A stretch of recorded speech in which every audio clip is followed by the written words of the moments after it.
स्वर्णोदयदीप्तिम् अखिलभुवनचैतन्यप्रसारम्। నమస్కారం. మన ధర్మం కార్యక్రమానికి స్వాగతం. ఇవాళ మన ధర్మం కార్యక్రమంలో మన ధర్మ సందేహాలను నివృత్తి చేసేందుకు మనతో పాటు ఉన్నారు ప్రముఖ ఆధ్యాత్మికవేత్త, ధర్మశాస్త్ర నిపుణులు, మనందరికీ సుపరిచితులైనటువంటి బ్రహ్మశ్రీ ఆచార్య కాకునూరి సూర్యనారాయణమూర్తి గారు. గురుగారు నమస్కారం. నమస్కారం అమ్మాయి. గురుగారు, తపస్సు అంటే ఏమిటి? తపస్సు ఎన్ని విధాలు? ఇందులో కాయక తపస్సు మరింత ప్రత్యేకం అంటారు, అంటే ఏమిటి? సత్యం తపః, ఋతం తపః, శాంతం తపః. వేదం ధర్మాన్ని ఎంత అద్భుతంగా విశ్లేషణ చేసి విచక్షణాత్మకంగా మనకు అందించింది అంటే, మన జీవిత విధానమే ఒక తపస్సు. నిత్య జీవితంలో మనం చేసే ప్రతి పని కూడా ఒక తపస్సుతో సమానమైనదే. వంట చేస్తున్నాం, ఆ వంట మీదే లక్ష్యం, అది తపస్సు.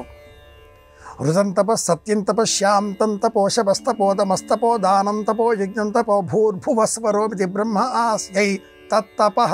యథా ఏం చేసినా అది తపస్సే అంటుంది వేదం. లక్ష్య శుద్ధి, దీనికే తపస్సు అని పేరు. వాహనాన్ని మనం వీధిలో నడుపుతున్నాం, అది తపస్సు. మాట్లాడుతున్నాం, తపస్సు. వింటున్నాం, తపస్సు. ఏ పని చేస్తే ఆ పని మీద కుదురుతో, ఏకాగ్రతతో, లక్షణ శుద్ధితో పూర్తి చేయాలి. ఒకటి ప్రారంభం చేసి అర్ధాంతరంగా ఆపి మరి ఒక పనిని అనుసరిస్తే అది తపోభంగం అవుతుంది, విఘ్నం అవుతుంది. అలా చెయ్యకూడదు. వీటిలో వాక్కుకు సంబంధించిన తపస్సు ఒకటి మౌన వ్రతం. అలాగే ఈ తపస్సులలో కాయిక తపస్సు చాలా ప్రత్యేకమైనది. కాయము అంటే శరీరం తల్లి. శరీరాన్ని అనుసరించి చేసేటటువంటి, శరీరంతో చేసేటటువంటి తపస్సు ఒకటి ఉంది. పుణ్యక్షేత్రాలను సందర్శించడం, ఇది కాయిక తపస్సు. శరీరాన్ని తీసుకుని వెళుతున్నాం మనం శృంగేరి, కంచి, అరుణాచలం లేదా ఇతర ధర్మ పుణ్యక్షేత్రాలు, కైలాసంతో సహా, కాశీతో సహా, రామేశ్వరంతో సహా, కన్యాకుమారితో సహా ఎక్కడికైనా కూడా మానసికంగా వెళ్ళవచ్చు. ఇది మొదటిది. కూర్చొని అలా మనం ఎప్పుడో వెళ్ళి ఉంటే, స్ఫురిస్తే, తెలుసుకొని ఉంటే కూర్చుని కూడా వెళ్ళగలుగుతాం. ఇది మానసిక తపస్సు. కానీ భౌతికంగా వెళ్ళాలి, శరీరంతో వెళ్ళాలి. అక్కడి పరిస్థితులను మనం అనుభవించాలి. ఛాయాచిత్రాల ద్వారా, చరవాణి ద్వారా, దృశ్యశ్రవణ మాధ్యమాల ద్వారా అరుణాచలం చూసామా, కైలాసం చూసామా, కాశ్మీరం చూసామా, కన్యాకుమారి చూసామా, ఇవన్నీ కూడా కంటికి సంబంధించిన జ్ఞానాన్ని మాత్రమే ఇవ్వగలుగుతాయి. అనుభూతిలో వాసన ఒకటి, అది ఈ దృశ్యశ్రవణ మాధ్యమాల ద్వారా మనకు చేరదు. రెండవది రుచి. ఆ క్షేత్రంలో ఆ ప్రసాదం తింటూ ఆ వస్తువును మనం అనుభవించే క్రమంలో పొందేటటువంటి తన్మయావస్థ, ఇది లభించదు. శ్రవణేంద్రియానికి సంబంధించినది, కన్నులకు సంబంధించినది, ఈ రెండు మాత్రమే మనం తెలుసుకోగలుగుతాం. శ్రవణేంద్రియం ద్వారా కూడా ఏవి మనకు వినిపించాలి అని ఎదుటి వ్యక్తి అనుకున్నారో అవి మాత్రమే మనం వినగలుగుతాం. ప్రత్యక్షంగా ఆ క్షేత్రానికి వెళితే ఇలా చేసేటటువంటి తపస్సుకే కాయిక తపస్సు అని పేరు. కాయిక, వాచిక, మానసిక, త్రివిధములుగా అనేక తపస్సులు మనం చెయ్యాలి. ఎందుకంటే ఈ మూడింటితో అనేకములైన తప్పులు మనం చేస్తూ ఉంటాం. కాయిక, వాచిక, మానసిక, సాంసర్గికంగా చెప్పబడే ఈ మూడు తెలిసి తెలియక, జ్ఞానతో వా, షణ్నిమిత్తములు 6 విధాలుగా తప్పులు చేస్తూ ఉంటామట. తెలిసి కొన్ని తప్పులు, తెలియక కొన్ని తప్పులు. ఇవి పోగొట్టుకోవాలి, తపస్సు చెయ్యాలి. సత్యం మాట్లాడాలి, అసత్యం మాట్లాడాల్సిన సందర్భం ఏర్పడినప్పుడు మౌనంగా ఉండాలి, తప్పించుకోవాలి. నాకు తెలియదు నాయన అంటే ఏ సమస్య లేదు. అలాగే ఎక్కడికి పోవాలి, ఎక్కడికి పోకూడదు, తెలుసుకొని అక్కడికి వెళ్ళాలి. ఉచితానుచిత జ్ఞానం ఎరిగి పుణ్యక్షేత్రాలను తీర్థయాత్రల పేరిట సందర్శనం చేయడమే కాయిక తపస్సు. దైవనామాన్ని చెప్పడమే వాచిక తపస్సు. దైవానికి సంబంధించిన జ్ఞానాన్ని మనసులో నిలుపుకోవడమే మానసిక తపస్సు. ఇది విషయం. గురువుగారు, ఇక మరో సందేహం. స్నానం చేసిన తరువాతే వంటకు ఉపక్రమించాలి అని చెప్తారు. ఇందులో అంతరార్థం ఏమిటి? శుద్ధి ఇది ప్రధానం. ఒక శతకకారుడు ఎంత అందంగా చెప్పాడంటే, ఆత్మశుద్ధి లేని ఆచారం అది ఎలా, భాండశుద్ధి లేని పాకమేలా, చిత్తశుద్ధి లేని శివ పూజలేలరా అంటూ సెలవిచ్చాడు. శుద్ధి ఏ విషయంలో? శరీర శుద్ధి ఇది ప్రధానం, స్నానం చేస్తాం. మానసిక శుద్ధి ఇది ఏ విషయంలో? మంచి సంకల్పాలు కలిగి ఉండాలి. వాచిక శుద్ధి ఇది ఏ విషయంలో? విష్ణు సహస్రనామ స్తోత్రమో, లలితా సహస్రనామ స్తోత్రమో, లేదా ఏదో ఒక దైవ సంబంధితమైన స్తోత్రావళి వింటూ శ్రీరామ శ్రీరామ అంటూ ఆ వంట సిద్ధం చెయ్యాలి. స్నానం చేశాక మాత్రమే వంట గదిలోనికి వెళ్ళాలి అని ప్రాచీనులు ఎందుకు చెప్పారు అంటే, వంట గది ఒక దేవాలయం. వంటగదిలో ఉండేటటువంటి సమస్త వస్తువులు ఔషధములు. మిరియాలు, ధనియాలు, జీలకర్ర, పిప్పళ్ళు, ఇంగువ, బియ్యం, కందిపప్పు, పెసరపప్పు ఇవన్నీ కూడా మనలో గుణాన్ని మార్చేవి. ఎక్కువగా తిన్నా అయిపోతాం, అసలు తినకపోయినా అయిపోతాం. వాటిని సిద్ధం చేసి నైవేద్యంగా భగవంతుడికి అర్పించి అనంతరం మనం సేవించిన కారణం చేత ఈ శరీరానికి శక్తి, బలం వచ్చి చేరుతుంది. ఇలాంటి నేపథ్యంలో శక్తిపూతమైన ఈ పదార్థాన్ని సిద్ధం చేసే నిమిత్తమై వంట గదిలోనికి వెళ్తున్నాం, ఆలయంలోనికి వెళ్తున్నాం. ఇల్లాలు ఇక్కడ అర్చకుడితో సమానం. ఆ వంట అంత పవిత్రమైనది కనుకనే వంట చేసిన అనంతరం ఆ అన్నము కాసింత వండినది అగ్నిహోత్రుడికి ఆ స్టవ్ మీదే వెయ్యాలి. ఇది ఒక యజ్ఞం. పాకయజ్ఞం కురుతే అంటారు ప్రాచీనులు. అటువంటి పాకశాలలోనికి, వంట గదిలోనికి స్నానం చేయకుండా కూడా వెళ్ళేవారు కారు ప్రాచీనులు. నేటి కాలంలో పాదరక్షలతో వెళ్ళిపోతున్నారు. దుమ్ము ధూళి కాదు కదా, ఇంట్లో వేసుకునే పాదరక్షలు వేరు, బయట పాదరక్షలు వేరు. అంత సుకుమారమైనది అన్నప్పుడు సమస్త రోగాలు, షుగర్ వస్తుంది ముందు, అతి తీపి చక్కెర వ్యాధి వచ్చి బాధిస్తుంది. చక్కెర వ్యాధి రాకుండా చేయాలి అంటే ప్రాచీనులు ఇలా చేయండి అని చెబితే, ఆధునికులు ఏం చెబుతున్నారు? కాస్త పొడుగా పొడుచుకునే విధంగా ఉండే చెప్పులు వేసుకోండి. అరికాలిలో అనేక న్యూరలాజికల్ సిస్టమ్ ఉంటుంది కాబట్టి కాలికి అలా పొడుచుకునే విధంగా ఉండే పాదరక్షలు వేసుకోవాలి. లేదా కాసింతసేపైనా ఇసుకలో నడవాలి, మట్టిలో నడవాలి, కాసింతసేపైనా అంటూ తెలియజేస్తున్నారు. ప్రాచీనులు ఇవన్నీ ఏనాడో తెలిసిన వారు కనుకనే స్నానం చేసి వంటగదిలోనికి వెళ్ళాలి. వంట ఒక యజ్ఞం, దేవతారాధన, పవిత్రంగా చెయ్యాలి. ఇది అమ్మాయి ఇంత నేపథ్యం ఈ చిన్న విషయం వెనకాల ఉంది. గోవిందేతు సదా స్నానం. స్నానం చేసే సమయంలో గోవింద గోవింద గోవింద అనుకుని స్నానం చేయాలి. గోవిందేతు సదా జపం, గోవిందేతు సదా ధ్యానం, సదా శ్రీ గోవింద కీర్తనం. ఇది అవసరం. గురువుగారు, అప్పుడప్పుడు తెలుసో తెలియకో ఎదుటి వారిని నిష్ఠూరాలాడటం, అభండాలు వేయటం చేస్తూ ఉంటాం. దాని ద్వారా వచ్చేటువంటి పాపం ఎలాంటిది? తెలిసో తెలియకో అని మొదటి పదం. తెలిసే చేస్తాం, తెలియక తర్వాతి సంగతి. నేటి కాలంలో ఇలాంటి దోషాలు అందరూ తెలిసి చేస్తున్నారు.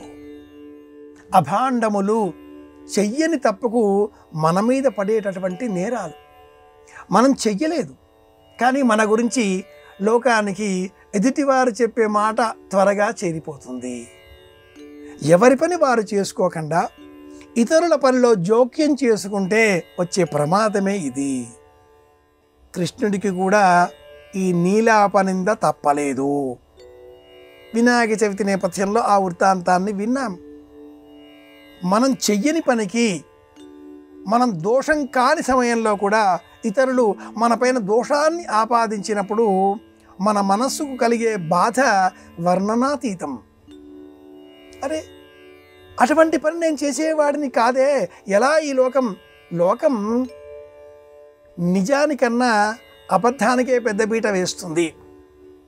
నిజం నిలకడ మీద నీకు తేలుతుంది, కానీ ఈలోగా అబద్ధం ఆకాశం చుట్టూరా విహరించి వస్తుంది అని ఒక సామెత.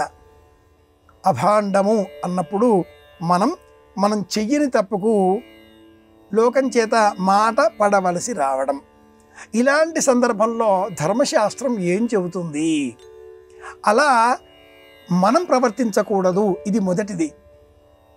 ఇక మనం చెయ్యని ఆ తప్పులకు మన గురించి ఎవరైనా ఏదైనా మాట్లాడుతూ ఉంటే ఆ తప్పు వల్ల కలిగే దోషం, పాపం ఎంత ఉంటుందో అంత ఆ అన్న వ్యక్తికి చేరుతుంది. భాగవతం 5వ స్కంధం 23వ నరక వర్ణనలో వారికి ఇలా ఇతరుల గురించి మాట్లాడితే, తప్పుడు మాటలు మాట్లాడితే ఆ పని అతడు చేస్తే నిజంగా ఎంత పాపం వచ్చి ఉంటుందో అంత పాపం ఇతడి అకౌంట్లో రాయాలి. అది 23వ నరకం. భాగవతం 5వ స్కంధంలో 28 విధాలుగా నరకాలు ఉన్నవి అని వర్ణింపబడి ఉండగా ఒక్కొక్క నరకం 5 వర్గాలలో 140 రకాల వర్గాలలో ఎదుటివారి గురించి మరి ఒకరు తెలియని సందర్భంలో కూడా, తెలిసినా కూడా, అంటే ఈ వ్యక్తి ఆ పని చేసి ఉంటే వచ్చే పాపం అంతా అతడి అకౌంట్కి పోతుంది. కనుక పొరపాటుగా కూడా అభాండాలు, అవాచ్యాలు, నోటికి తోచిందల్లా ఒకరి గురించి ఒకరు అనకూడదు. ఈ వ్యక్తి ఈ ధర్మం తెలుసుకొని ప్రవర్తిస్తే ఇతడికి ఆ పాపం అంటదు. ఇది విషయం. గురుగారు, అలాగే సంతోషం, దుఃఖం ఇవి ఆయా సందర్భాలలో మనం అనుభవించేటువంటి ఆ భావాలు, వాటి నుంచి వచ్చేటువంటి ఫలితాలు, వీటి వల్ల కలిగేటువంటి లాభ నష్టాలు ఏంటి? వీటినే సంప్రదాయంలో స్వర్గం, నరకం అంటూ ఉంటారు. ఆనందం, దుఃఖం అంటూ ఉంటారు. మన మనస్సు ఆనందంగా ఉంది, ఎంత పని అయినా చేయగలుగుతాం. మన మనసు దుఃఖంతో ఉంది, అడుగు తీసి అడుగు వెయ్యలేం. చేతిలో కలం పుచ్చుకొని సంతకం కూడా పెట్టలేనటువంటి పరిస్థితి మనస్సుకు దుఃఖం కలగడంతో ఉంటుంది, బాధ కలగడంతో ఉంటుంది. ఎదుటివారికి కీడు కలిగించే విధంగా మన ప్రవర్తన ఉన్నదనుకున్న పక్షంలో తెలిసిన ఆ విషయం కీడు కలిగించేదిగా మనల్ని బాధిస్తుంది. సుమతి శతకకారుడు ఒక అద్భుతమైన పద్యంలో ఈ నీతిని చెప్పి ఉన్నాడు. తన కోపమే తన శత్రువు, తన శాంతమే తనకు రక్ష, దయ చుట్టంబవు, తన సంతోషమే స్వర్గము, తన దుఃఖమే నరకమండ్రు తథ్యము సుమతి. సంతోషం ఇది స్వర్గం, దుఃఖం ఇది నరకంతో సమానం. మనకు దుఃఖం ఎందుకు వస్తుంది? పద్యం విన్నాం, భావం తెలుసుకున్నాం, మానసిక స్థితిగతులను వ్యక్తపరిచేవి ఈ 2 భావనలు అని కూడా తెలుసుకున్నాం. అలాంటప్పుడు మనకు దుఃఖం ఎందుకు వస్తుంది? మన వద్ద ఆ వస్తువు లేదు, ఎదుటివారి వద్ద ఉన్నది అనేటటువంటి పోలిక కలిగినప్పుడు, మనకంటే ఎదుటివారు ఒక్క మెట్టు ఎక్కువలో ఉన్నారా అనే ఆలోచన ఆత్మన్యూనతాభావానికి అడుగు వేసినప్పుడు, మనల్ని ప్రపంచం నిర్లక్ష్యం చేస్తుంది అనేటటువంటి ఐసోలేటెడ్ భావన, ఒంటరిగా చేశారు అనే భావన కలిగినప్పుడు, ఇవన్నీ కూడా నిరాశకు సోపాన పంక్తి. వీటి కారణంగా మనకు కలిగేటటువంటి స్థితి దుఃఖం, ఇదే నరకం. అలా కాకుండా నేను ఎలా ఉన్నానో అలాగే ఉన్నాను, నాకు భగవంతుడు ఎంత ఇవ్వాలో అంత ఇచ్చే ఉన్నాడు, నా ఈ స్థితితో నేను సంపూర్ణంగా ఆనందంగా ఉన్నాను, ఐఎమ్ హ్యాపీ, ఐఎమ్ సాటిస్ఫైడ్, ఇది నాకు మంచి స్థాయి, ఎంత ఇవ్వాలో అంత పరమాత్మకు తెలియదా, ఇది సంతోషం. ఈ భావనతో ఉన్నవాళ్ళు ఎప్పుడూ నవ్వుతూ ఉంటారు, దేని గురించి కూడా పట్టించుకోరు. పరమాత్ముడు వారికి తెలియకుండానే సహాయాన్ని, సహకారాన్ని అందిస్తాడు. ఉన్న స్థానంతో ఇదే ఉన్నత స్థితి అనే భావనతో సంతోషాన్ని కలిగి ఉండాలి. లేని దానికై వెంపరలాడలాదు. ఎప్పుడు ఏది ఇవ్వాలో, ఎంత ఇవ్వాలో పరమాత్ముడికి తెలుసు. ఇది బోధించే నిమిత్తమే బాధ, ఆనందం, సంతోషం, దుఃఖం అనే భావనలను సనాతన ధర్మం ధర్మశాస్త్రంగా బోధించింది. దేవుణ్ణి సేవించే, పూజించే సమయంలో మన తర్వాత ఏమీ లేవు అనుకుందాం, 2 చేతులు జోడించి నమస్కరిద్దాం, ఏకోపచారం గొప్ప. కాసిన్ని అటుకులు ఇచ్చిన కుచేరులు కృష్ణ పరమాత్ముడి హృదయాన్ని గెలుచుకున్నాడా లేదా? ఈ కథలన్నీ ఇందుకే చెప్పారు. ఉన్నదానితో మనకు కలిగి ఆనందం పేరు ఒక పదం ఉంది, అది తృప్తి, సంతృప్తి. తృప్తి పడాలి, సంతృప్తి చెందాలి. తృప్తాస్థ తృప్తాస్థ తృప్తాస్థ. భోజనం చేసిన తర్వాత ఇలా అనుకోవాలి. ఇది శాస్త్రం చెప్పే ధర్మ సూక్ష్మం. గురువుగారు, ఎవరి పేరు వాళ్ళు చెప్పుకోకూడదు అని అనటంలో ధర్మం ఏమిటి? అలాగే ఎదుటి వారిని నిందించటం, ఎవరికి వారు పొగుడుకోవటం, ఇది అధర్మం అంటారు. ఇందులో అంతరార్థం ఏమిటి? స్వవచో విఘాతం అన్న ఒక పదం ఉంది. మన పదాన్ని మనమే వెనక్కి తీసుకోవడమో, లేక మనం అన్న పదాన్ని ఇది నేను అనలేదు అంటూ సమర్థించుకోవడమో మొదలగునవి న్యాయంలో, వాద వివాదాలలో ఈ మాట వెనక వచ్చేవిగా ఉంటాయి. మన పేరు మనం చెప్పుకోకూడదు. ఎందుకంటే ఈ పేరు మనం పెట్టింది కాదు, ఎవరో పెట్టారు. 21వ రోజో 26వ రోజో ఎప్పుడో ఒకరోజు కొంతమంది చేరి రోజుల శిశువుగా ఉండే మనలను ఒక ఊయలలో వేసి ఈ శిశువును ఈ పేరుతో పిలుద్దాం అంటూ వాళ్ళు నిర్ణయించుకొని ఆ పేరు పెట్టారు. ఎవరి పేరో కాస్త ఈనాటి కాలానికి సంబంధించి వినడానికి ఇబ్బందికరంగా ఉండే పేరు వారికి మధురంగా ఉండవచ్చును, పెట్టి ఉండవచ్చు. ఎలా చెప్పినా వారికి పేరు పెట్టారు. ఆ పేరు మనకు తెలియదు. కొంతకాలం గడిచిన తర్వాత బడిలో చేర్చితే ఉపాధ్యాయురాలు, ఉపాధ్యాయుడు ఆ పేరుతో మనల్ని సంబోధిస్తే మనం కూడా వచ్చామండి అంటూ చెయ్యి అలా ఎత్తి ప్రతిస్పందిస్తే ఇది నా పేరు అంటూ చిన్ననాటి నుంచి ఆ పేరుతో అందరూ పిలుస్తూ పిలుస్తూ పిలుస్తూ ఉండగా ఇది నా పేరు అనుకుంటాం. కానీ ఆ పేరు మనది కాదు, వాళ్ళు పెట్టారు. కనుక శాస్త్రం, ధర్మశాస్త్రం ప్రకారం ఎవరికి వారు తన పేరు చెప్పకూడదు.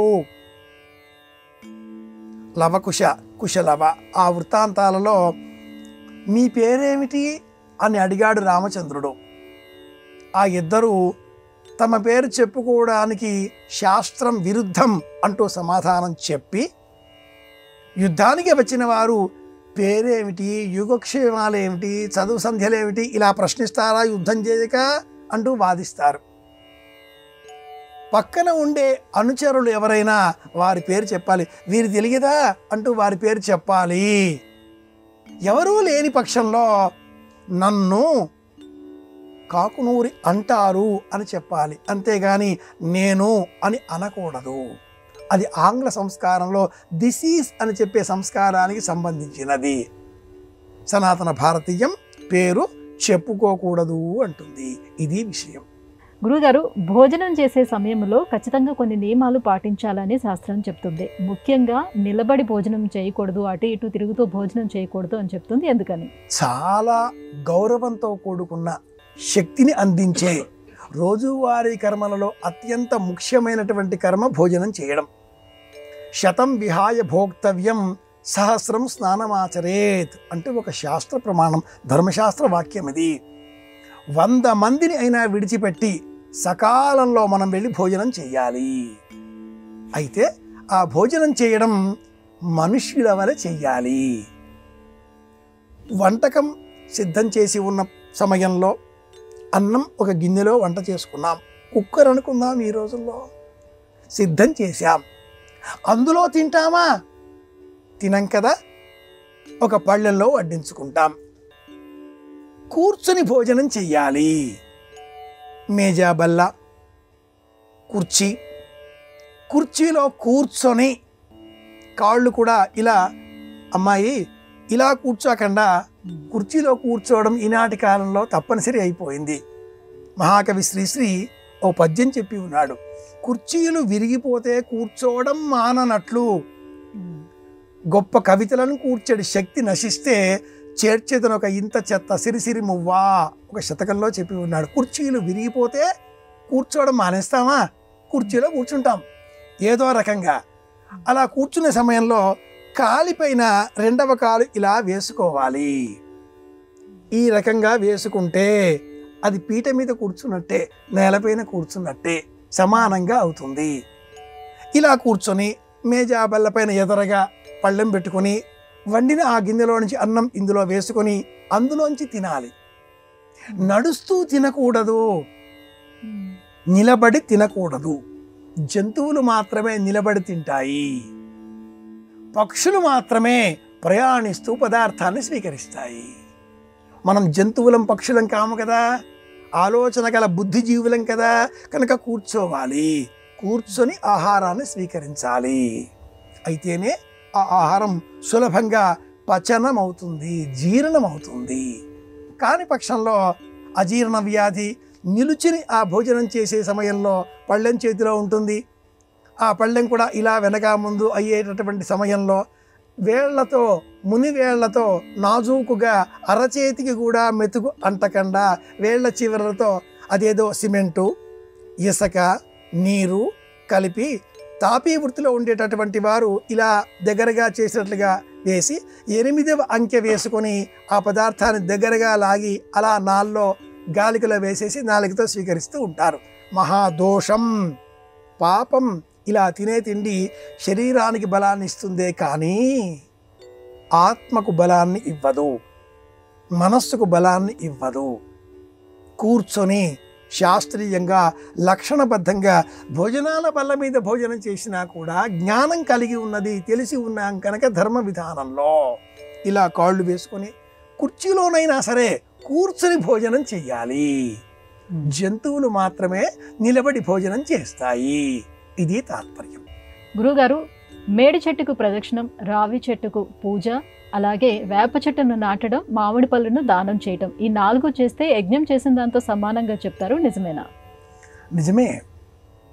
మేడి చెట్టు దత్తాత్రేయుడికి ప్రతీక, రావి చెట్టు సాక్షాత్తు శ్రీమన్నారాయణమూర్తికి ప్రతీక, వేప చెట్టు పార్వతీదేవికి ప్రతీక కాగా మామిడి చెట్టు అనంత పద్మనాభుడికి ప్రతీక.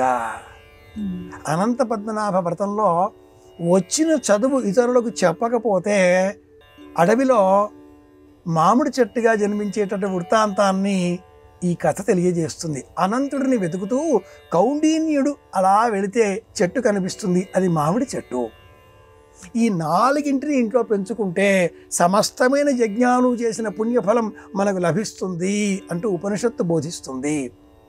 అశ్వమేధ యాగం అనే యజ్ఞాన్ని చేస్తే ఎంత పుణ్యం కలుగుతుందో అంత పుణ్యం మేడి, రావి, వేప, మామిడి ఈ 4 వృక్షాలను పెంచి పోషిస్తే అంత పుణ్యం కలుగుతుంది.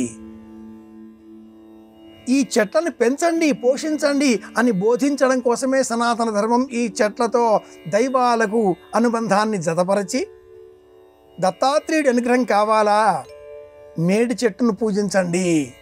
శ్రీమన్నారాయణమూర్తి అనుగ్రహం కావాలా, అశ్వత్థ వృక్షం సువ్రీఢమూలం, రావి చెట్టును పెంచండి.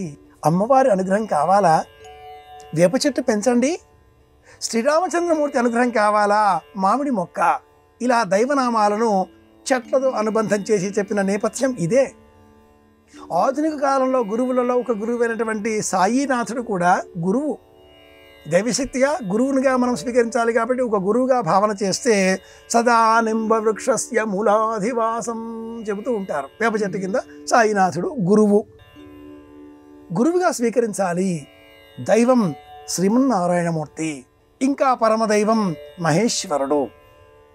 మహేశ్వరుడు, బిల్వం, మారేడు మొక్క ఈ చెట్లను పూజిస్తే అశ్వమేధ యాగం చేసిన పుణ్య ఫలం, బలం మనకు లభిస్తాయి. ఇది సమాధానం. గురుగారు, ఇవాళ మన ధర్మం కార్యక్రమంలో మాకు వచ్చినటువంటి ఈ ధర్మ సందేహాలన్నీ కూడా నివృత్తి చేసినందుకు ధన్యవాదాలండి. కృష్ణార్పణం. ఇది ఇవాళ మన ధర్మం కార్యక్రమం. రేపు మన ధర్మం కార్యక్రమంలో మళ్ళీ కలుసుకుందాం. నమస్కారం. ఈ కార్యక్రమాన్ని తిరిగి చూడాలనుకుంటే www.youtube.com/ETV Life Spiritual లో చూడవచ్చు.